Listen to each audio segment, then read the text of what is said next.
Bienvenue Stop Invest, la chaîne des top d'investissement. Ici, on parle essentiellement d'entreprises de qualité.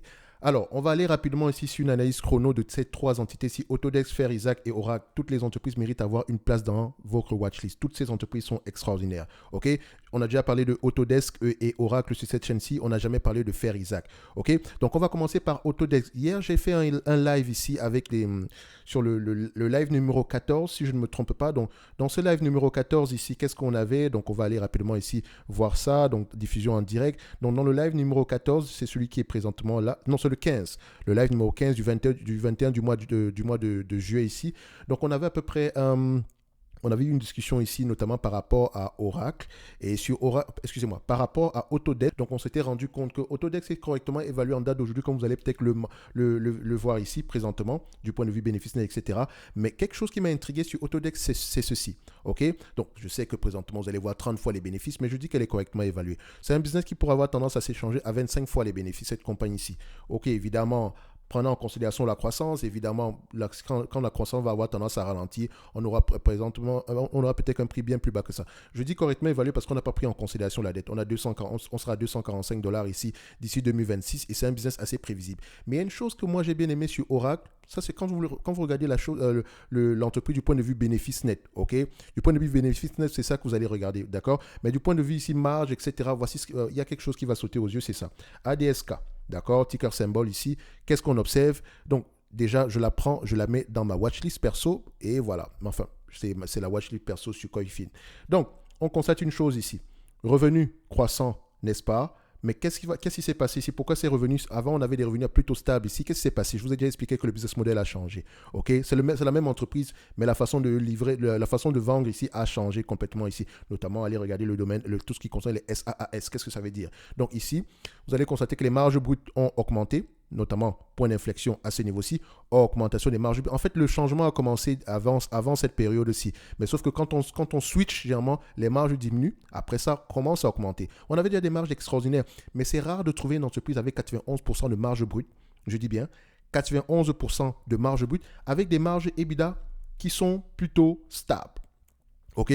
On a plutôt des marges EBITDA aux alentours de 21%, alors que la marge brute est bien plus élevée que ça. C'est très rare. En fait, je pense que cette compagnie-ci, en date d'aujourd'hui, elle a peut-être le potentiel de continuer à augmenter ses marges. À un moment donné, la structure de coût sera telle qu'elle n'a pas besoin d'augmenter les coûts d'exploitation ici pour générer du revenu supplémentaire. Donc, à ce niveau-là, les marges nettes vont commencer à augmenter. OK? Donc, il y a une chose que vous ne voyez pas généralement quand vous analysez les compagnies, c'est le potentiel d'augmentation des marges. Vous ne pouvez pas voir ça si vous ne lisez pas les rapports financiers, si vous n'écoutez pas les conférences call. Quel est l'objectif de marge de cette compagnie-ci? Parce qu'il y a une compagnie qu'on va mentionner tantôt ici, c'est Fair Isaac, FICO. Si vous avez déjà eu affaire avec vos notes de crédit, etc., ce genre il y a FICO, il y a également Fair Isaac, il y a Fair Isaac, je pense que la compagnie qu'on appelle Equifax, qui a eu des résultats, qui a perdu, enfin, et Equifax ici, qui n'a pas eu une bonne semaine boursière ici, vous pouvez aller le voir ici, mais après, c'est pas important. Allez-y, regardez ici, si les marges sont là, etc. Donc, Fair Isaac. Si on prend Fair Isaac ici, en termes de grosse margin, qu'est-ce qu'on observe? On a à peu près 77%. OK? En termes ici de marge EBITDA, on a combien ici? On a à peu près du 41%. Les marges ont littéralement explosé ici. D'ici, on était à 70%. Et là, on se retrouve à 77%. À ce niveau-ci, on était à combien? 21% et ça double. Le fait qu'on a augmenté les marges brutes de seulement 7%, on a presque doublé les marges EBITDA. Parce que tout revenu supplémentaire, boum, descend directement au niveau des net income. Donc, il serait difficile de voir un business comme Autodesk ne pas avoir des marges bien plus élevées que ça. Si on la prend juste du point de vue bénéfice net, etc., on va être actuel, hein, d'accord? Et encore, on peut aller vérifier, est-ce que nous avons un business ici qui aura le potentiel d'augmentation des marges? Donc, ADSK, OK. Voilà. Donc, notre abonné disait la dernière fois que, enfin, la personne avec qui je discutais par rapport à Autodesk disait ceci. Il utilise Autodesk tous les jours, OK, dans son environnement de travail. Je lui ai posé la question de savoir, est-ce que tu peux t'en passer? Il a dit non. Même ceux qui l'utilisent ici, ça serait difficile d'aller vers la concurrence. Je pose donc la question de savoir, c'est-à-dire que, est-ce que si Autodesk double ses prix présentement pour le même produit, est-ce que tu serais prêt à acheter? Il a dit sans hésiter, parce que c'est un gain de temps énorme. Et c'est voilà. Donc, ça dit qu'il y a un potentiel d'augmentation des marges ici. Il y a un pricing power. Et je pense également qu'il y a quelqu'un qui a mis en commentaire comme quoi Autodesk, justement, dans les écoles d'architecture, etc., licencier son contenu gratos pour justement vous habituer à l'utiliser. Et une fois que vous êtes habitué à l'utiliser, vous ne pouvez pas vous en passer, vous n'allez pas aller ailleurs. C'est difficile, c'est ce qu'on appelle généralement le coût de commutation, le switching cost, qui est un avantage concurrentiel. Je pense qu'on en a déjà parlé ici sur cette chaîne-ci. Je pense qu'on avait parlé ici du mode. Excusez-moi, est-ce qu'on a ça ici? Mode. Voilà, ici, dans cette vidéo-ci, qui date à peu près du mois de juillet 2022. Bon, il y a presque un an aujourd'hui. Cette vidéo-ci parlait exactement de ça. D'accord, on a parlé ici des différents types d'avantages concurrentiels. Donc, le switching cost, donc coût de commutation. On a parlé des coûts de production, d'accord, low cost producer. On a parlé également ici du network effet, donc l'effet de réseau. On a parlé également ici du intangible asset, donc c'est-à-dire que intangible, ça peut être la marque, ça peut être un permis, etc. Après également, il y a un dernier ici, voilà, ça comme d'habitude, le dernier va toujours m'échapper ici. Mais voilà, je vous laisse aller voir cette vidéo aussi, elle est là, ça s'appelle à peu près 5 types d'avantages concurrentiels, etc. Vous pouvez aller voir ça ici. Donc, Autodesk a un potentiel d'augmentation des marges. D'accord? Il y a un potentiel d'augmentation des marges ici. Et oui, je me rappelle bien que quand je faisais encore de l'analyse technique, quand je vois ce genre de figure ici, c'est-à-dire qu'il y a une... Voilà, on est dans un range ici, ça c'est un triangle, donc c'est-à-dire qu'il y a une certaine concentration, une certaine accumulation. Il y a de fortes chances qu'on sorte vers le haut ou vers le bas. Moi, je pourrais miser ici vers le haut. Tout simplement parce que la compagnie, quand on va plonger, si vous essayez de poser des bonnes questions en lisant les rapports financiers, vous allez vous rendre compte qu'on a un potentiel ici assez énorme. Et quand on regarde à peu près les prévisions futures, des analystes, et les analystes ont tendance à faire de bonnes prévisions par rapport à ce business-ci, sur une période de 2 ans ici, c'est assez correct. Attention, regardez bien les dernières années. Le changement a eu lieu entre 2014 et 2019. Vous allez voir ici qu'entre 2014 et 2019, par là, on a une baisse. Mais attention, c'est à ce moment-là qu'on a changé le business model. Donc, depuis cette période-là, tout se passe bien. Très important, toujours aller connaître l'historique même. Donc, quand on regarde à peu près ce business ici, du point de vue prévision, allons même jusqu'en 2027, parce que je pense que le business ici est assez prévisible. On peut aller à $11,93. Je n'hésiterai pas ici à penser qu'on peut aller au-delà même des $11,93 si tout se passe bien. À 25 fois les bénéfices, parce que c'est un business qui peut s'échanger à 25 fois les bénéfices, on peut avoir une valorisation aux alentours de $298 l'action. Évidemment, c'est dans 4 ans, etc. Mais au-delà de 2027, il y a de fortes chances qu'on continue à avoir une certaine croissance. Donc, je pense qu'ici, Autodesk pourrait être intéressant. Il y a des entreprises qu'on achète à leur juste valeur, tout simplement parce que le potentiel de croissance est élevé, mais également le potentiel d'augmentation de marge est élevé. Et je pense que Autodesk en fait partie. On mettra ici Autodesk.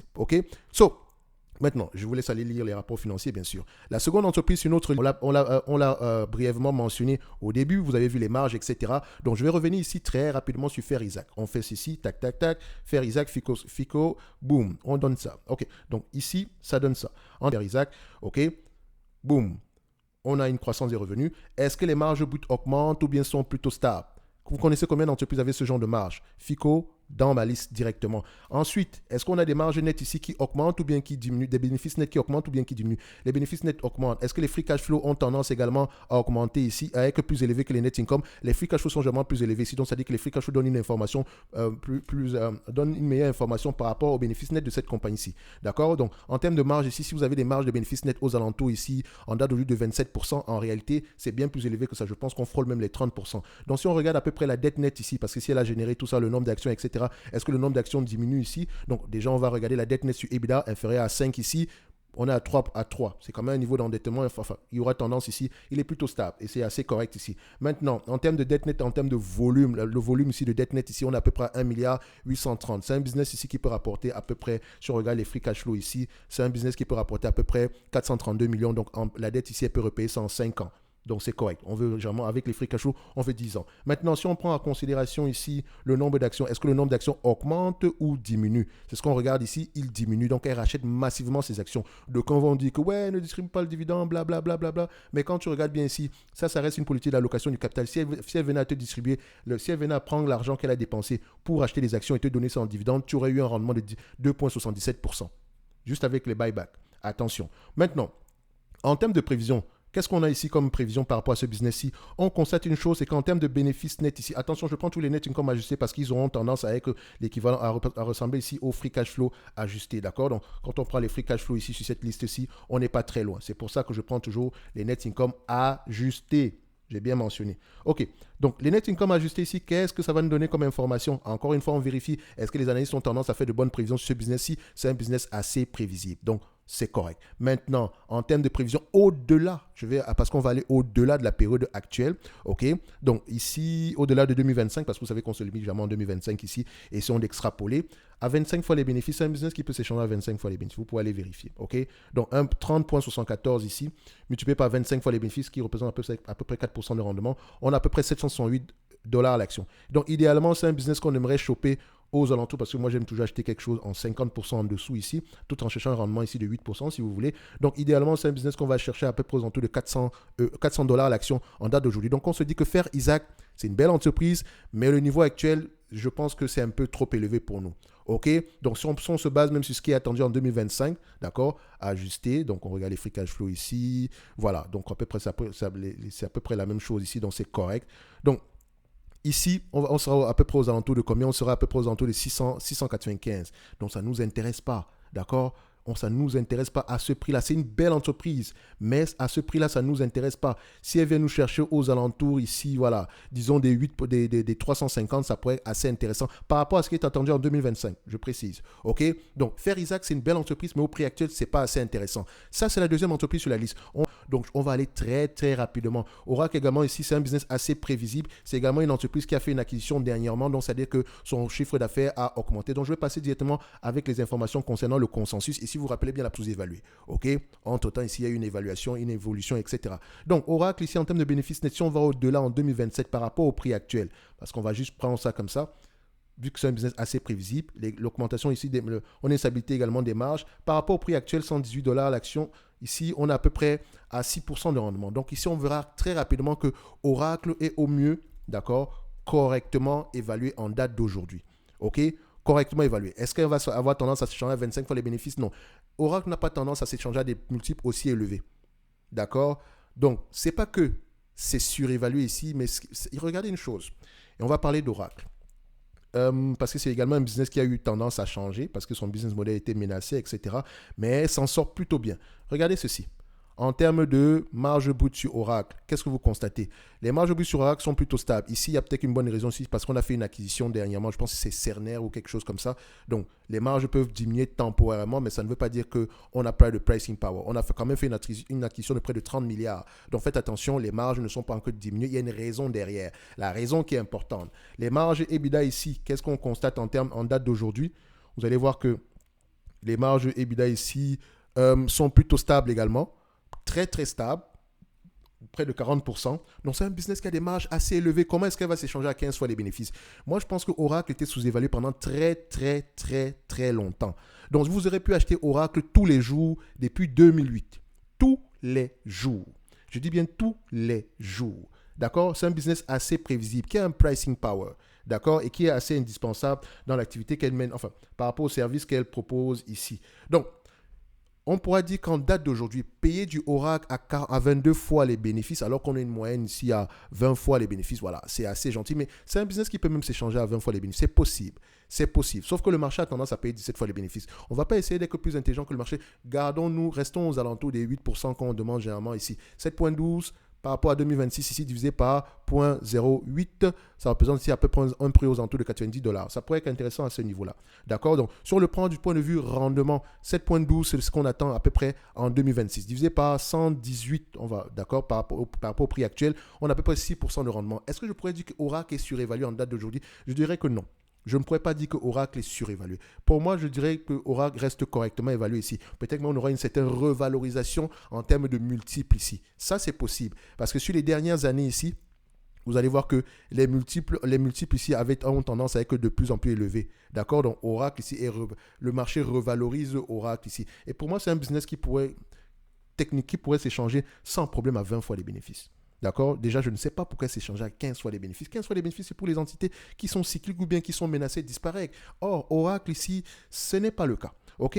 Bref, ce n'est que mon point de vue. Sur cette liste-ci, s'il fallait classer ici mon Autodesk, Oracle, Faire Isaac en dernier. Faire Isaac n'est pas clairement une opportunité. Mais les trois entités ici méritent d'avoir une place dans n'importe quel watchlist. Dites-moi en commentaire si vous possédez une de ces trois entreprises. Dites-moi également, voilà, laquelle parmi les trois ici est plus intéressante que l'autre, selon vous. Et c'est pour ceux qui ont tendance à utiliser ces différents produits-là, laissez-nous savoir également ici. Parce qu'ici, on a parlé de chiffres. Maintenant, du point de vue qualitatif, technique, etc., je pense que parmi les 10 000, on est presque 10 000 aujourd'hui. D'accord, un like, un abonnement, un commentaire, faites-nous arriver à 10 000 parce que l'objectif, c'est 100 000 déjà. Donc, vous voyez ici qu'on a presque fait 9,8% ici du chemin. OK, un like, un abonnement, un commentaire, ça fait toujours plaisir. Donc, pour ceux qui utilisent ces produits-là, dites-nous à peu près comment Oracle change votre vie ou bien comment Autodesk change votre vie. Et pour ceux qui ont peut-être utilisé FICO ou bien faire Isaac ici, dites-nous à peu près comment ici, comment cette entreprise change votre façon de travailler. Au plaisir, en lien dans la description ici, vous avez le service Top Premium ainsi que la Top Newsletter et on se donne rendez-vous sur la prochaine vidéo. Merci.